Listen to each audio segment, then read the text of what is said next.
আল্লাহ আপনি আমাকে একটা নতুন বৎসরও দান করেছেন, বলেন আলহামদুলিল্লাহ। এখন যে মাস চলতেছে এই মাসের নাম হইল হিজরি সনের দিকে লক্ষ্য করলে মুহররম মাস, বলেন সুবহানাল্লাহ।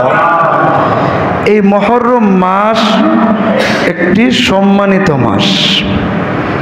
আমি যে আয়াত তেলাওয়াত করেছি, আয়াতে আল্লাহ বলেন وهو الذي جعل الليل والنهار خلفة لمن أراد أن يذكر أو أراد شكورا। আল্লাহ বলেন ও হুয়া মানে তিনি, আল্লাযী যিনি মানে আল্লাহ তাআলা নিজে, জাআলাল লাইলা ওয়ান নাহারা রাত্রিকে বানিয়েছেন এবং দিনকে বানিয়েছেন, খিলফাতান পরম্পরায় একটার পরে একটা রাত আসতেই থাকবে, লিমান আরাদা কার জন্য, ওই সমস্ত লোকদের জন্য বানিয়েছেন, আইয়াযাক্কারা আও আরাদা শুকুরা যারা উপদেশ গ্রহণ করতে চায় এবং যারা কৃতজ্ঞতা জ্ঞাপন করতে চায়, বলেন সুবহানাল্লাহ। আল্লাহ তাআলা একটার পরে একটা দিন একটার পরে একটা রাত নিয়ে আসতেছেন কেন? যাতে করে আমরা শুকরিয়া জ্ঞাপন করতে পারি। না শুকুর হইলে তো কোনো কথাই নেই। না শুকুর যারা এরা এদিক দিয়ে শ্বাস নিতে থাকে আর এদিক দিয়ে আল্লাহর অকৃতজ্ঞতা করতে থাকে। সুতরাং আমাদের কি করতে হবে? কৃতজ্ঞতা বোধ আমাদের শরীরে নিয়ে আসতে হবে। যে মাসের কথা বলেছি এই মাস হইল মুহররম মাস। এই মাসের একটা ফজিলতের পূর্ণ একটি হাদিস হইল, আল্লাহ নবী সাল্লাল্লাহু আলাইহি ওয়াসাল্লাম বলেন আফদালুস সিয়ামি বাদা রমাদানা শাহরুল্লাহিল মুহররম, যে রমজান মাসের পরে রোজার ক্ষেত্রে একমাত্র সবচেয়ে উত্তম রোজা হইল মুহররম মাসের রোজা, বলেন সুবহানাল্লাহ। এই মুহররম মাস আমাদের মধ্যে বর্তমানে অবস্থান করতেছে। আমরা এই মুহররম মাসের মধ্যে আছি। এই মুহররম মাসটা কি? এটা হইল হিজরি সনের প্রথম মাস। আজকে হইল মুহররম মাসের 8 তারিখ, আগামীকাল 9 তারিখ, এরপরের দিন রবিবারে 10 তারিখ। আর 10 তারিখে কি বলা হয়? আশুরা বলা হয়, মানে 10ম তারিখ আগে। মুহররমের 10ম তারিখ অনেক অনেক ফজিলতপূর্ণ।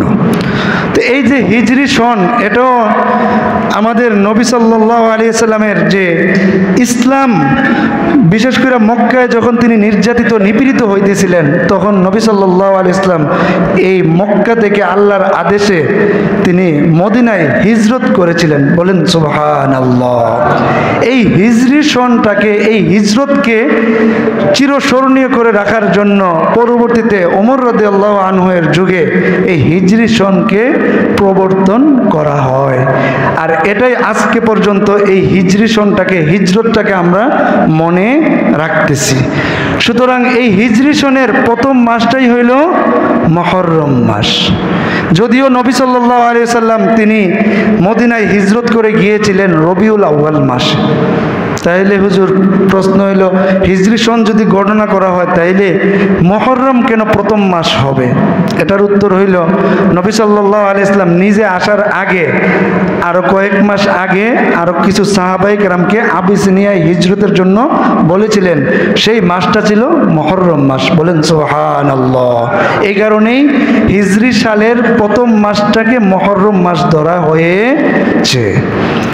যাই হোক, এই মুহররম মাস একটা গুরুত্বপূর্ণ মাস, সম্মানিত মাস। আল্লাহ বলেন ইন্না ইদ্দাতাশ শুহুরি ইনদাল্লাহি 12 শাহরান ফি কিতাবিল্লাহি ইয়াওমা খালাকাস সামাওয়াতি ওয়াল আরদ মিনহা আরবাআতুন হুরুম যালিকাদ দীনুল কাইয়্যিম ফালা তাযলিমু ফীহিন্না আনফুসাকুম ওয়া কাতিলুল মুশরিকিনা কাফাতান কামা ইউকাতিলুনাকুম কাফা ওয়ালামু আন্নাল্লাহা মাআল মুত্তাকিন।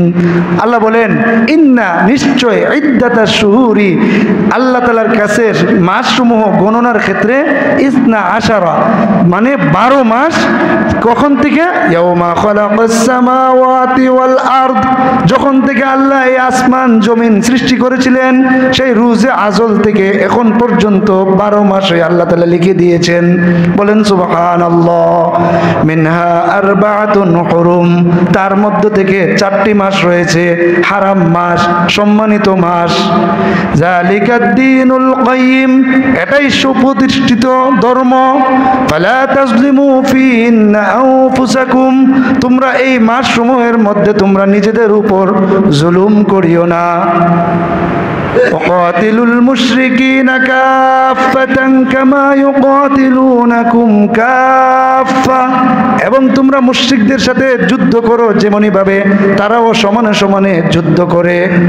সুতরাং এখানে ফালা তাজলিমু ফিহিন্না আনফুসাকুম, এটার ব্যাখ্যায় ইমাম জাসসাস রহমতুল্লাহ আলাইহি তিনি আহকামুল কোরআনে তিনি বলেন যে তোমরা নিজেদের উপর জুলুম করো না, এর অর্থ হইল তোমরা এই মাসে, সম্মানিত মাসে ইবাদত বন্দিগি থেকে পিছিয়ে থেকে অলসতা করে নিজেদের উপর জুলুম করিও না, অর্থাৎ তোমরা এই মাসে বেশি বেশি ইবাদত বন্দিগি করো। বলেন সুবহানাল্লাহ। তিনি আরেকটি ব্যাখ্যা করেন, এই আয়াত থেকে ইনি একটা ব্যাখ্যা তাফসির নিয়ে আসছেন যে যারা এই মাসে মুহররম মাসে বেশি বেশি ইবাদত বন্দিগি করবে, আল্লাহ তাআলা আরো যে 11 মাস আছে সেই 11 মাসে তাকে ইবাদত বন্দিগি করার তৌফিক দান করে দিবেন। বলেন সুবহানাল্লাহ। তিনি আরেকটা মাসআলা বলতে থাকেন যে তাফসির করেন যে এই মাসে যারা গুনাহ থেকে বেঁচে থাকবে আল্লাহ তাআলা তার পরবর্তী আরো 11 মাসে আল্লাহ তাআলা তাকে গুনাহ থেকে বেঁচে থাকার তৌফিক দান করে দিবেন। বলেন সুবহানাল্লাহ। এটার নামই হলো মুহররম মাস। মিনহা আরবাতুন হুরুম, 4টি মাস হইল মানে হারাম মাস, সম্মানিত মাস। তো এই 4টা মাস কি কি হুজুর? প্রশ্ন আসতে পারে আপনাদের। এই প্রশ্নের উত্তরে হাদিসে আছে, আল্লাহ নবী সাল্লাল্লাহু আলাইহি ওয়াসাল্লাম বলেন, عن أبي بكرة رضي الله تعالى عنه قال قال رسول الله صلى الله عليه وسلم إن الزمان قد استدار كهيئته يوم خلق الله السماوات والأرض والسنة 12 شهرا منها 4 حرم 3 متواليات ذو القعدة وذو الحجة والمحرم ورجب مضر الذي بين جمادى وشعبان أو كما قال عليه الصلاة والسلام। আবু বকর রাদিয়াল্লাহু আনহু থেকে তিনি বলেন যে রাসূল সাল্লাল্লাহু আলাইহি ওয়াসাল্লাম বলেছেন যে ইন্নাজ জামানা কাদ ইস্তাদারা কাহাইয়াতিহি, জমানা তার প্রথম শুরু থেকেই এভাবে চলতি আছে ঘূর্ণমান হয়ে চলতে আছে। তবে বৎসর হইল 12 মাসে বৎসর, তার মধ্যে থেকে 4টি মাস হইল হারাম মাস, সম্মানিত মাস। 3টি মাস লাগাতার, সালাসুন মুতাওয়ালিয়াতুন, লাগাতার 3টি মাস। সেটা হইল কি? যুলকাদা, জিলকাদ মাস, যুলহিজ্জা, জিলহজ মাস, মুহররম এবং মুহররম মাস। এই 3টি মাস হইল সম্মানিত। এবং রমজানের আগে যে রজব মাস সেটাও সম্মানিত। বলেন সুবহানাল্লাহ। তাহলে এই সম্মানিত মাসকে আমরা কি করব? সম্মান করব। এই আয়াত থেকে এটাও আছে যে ওই যে পরবর্তীতে লিখছে ওয়াকাতিলুল মুশরিকিনা কাফাতান কামা ইউকাতিলুনাকুম কাফা, এটা ইসলামিক আগের যুগেও এই 4টি মাসকে তারা সম্মান করত। এই 4 মাসে যুদ্ধ মারামারি কাটাকাটি করত না। কিন্তু ঘটনাক্রমে পরবর্তীতে দেখা গেল যে নবী সাল্লাল্লাহু আলাইহি ওয়াসাল্লামের যুগের পরে যে তারা নবী সাল্লাল্লাহু আলাইহি ওয়াসাল্লামের যুগেই কিছু সময় পরে তারা কি করলো? চুক্তি ভঙ্গ করে মুসলমানদের উপর আক্রমণ শুরু করে দিল। এই হারাম মাসের দিকে তারা আর তাকলো না। তখন আল্লাহ তাআলা পরবর্তী আয়াতের যে ওয়াকাতিলুল মুশরিকিনা কাফাতান কামা ইউকাতিলুনাকুম কাফা, এটা নাজিল করছেন যে তারা যদি তোমাদের উপর আক্রমণ করে তাহলে তোমরাও তাদের সাথে সমভাবে আক্রমণ করো। বলেন সুবহানাল্লাহ। তখন আল্লাহ তাআলা এই যে হারাম মাস, সম্মানিত মাস, এই কারণে যুদ্ধ করা যাবে না এই কথাটাকে উড্ড করে নিয়েছেন। কেন? কাফেররা যখন বারবার সীমা লঙ্ঘন করতেছিল, বারবার ওয়াদা ভঙ্গ করতেছিল, তখনই মুসলমানদেরকে আল্লাহ আদেশ দিয়েছিলেন। তাহলে একটা হইলো এই নিষিদ্ধ মাস যেখানে যুদ্ধ যুদ্ধ বিগ্রহ নিষিদ্ধ এক। 2 নম্বর যেটা ছিল সম্মানিত মাস, যে অর্থ 3টা, একটা হচ্ছে সম্মানিত মর্যাদাবান, আর একটা হচ্ছে নিষিদ্ধ।